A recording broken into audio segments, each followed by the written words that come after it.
అయితే ప్రభుత్వం తరఫున. కానీ అది కాదు, పక్క రాష్ట్రాలకు అమ్ముతాం. తెలంగాణలో ఇసుక తక్కువ ఉంటుంది ఉత్పత్తి, మనం అమ్ముతాం. తమిళనాడు ఇసుక తక్కువ ఉత్పత్తి ఉంటుంది, మనం అమ్ముతాం. కర్ణాటకకు కూడా వెళ్తాయి.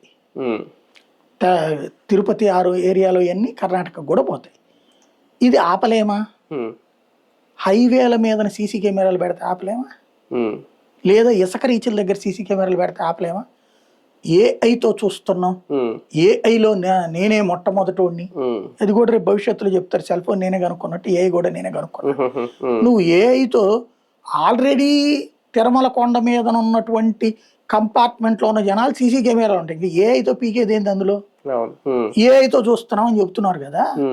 ఒక్కసారి మన ప్రకాశం జిల్లా ఎస్పీ గారు, తిరుపతి జిల్లా ఎస్పీ గారు, అనంతపురం జిల్లా వాళ్ళు ఏం చేస్తున్నారు?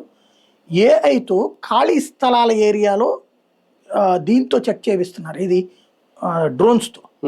అక్కడ ఏం జరుగుతుందో తెలుస్తుందిగా, అక్కడ కనబడిపోతుంది కదా. ఇసుక అట్లా కనబడదా? ఏ రీచ్ దగ్గర ఏం జరుగుతుందని. చంద్రబాబు గారి ఇంటి వెనకాల ఇసుక కృష్ణానది నుంచి తీయచ్చా తీయకూడదా?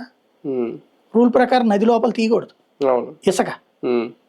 నది లోపల నువ్వు ఆ పక్కన, ఎందుకంటే దీవి ఉంది కాబట్టి, భవానీ ఐలాండ్ ఉండగా తీయకూడదు. ఎందుకంటే ఆ ఇసుక తీసేసిన తర్వాత మట్టిపై నిదానంగా పడిపోయిందంటే ఐలాండ్ కొట్టుకుపోతుంది. తర్వాత వాటర్ ఇది ఎక్కువైతే కనుక, ఫ్లో ఎక్కువైతే కనుక అంత ప్రమాదం.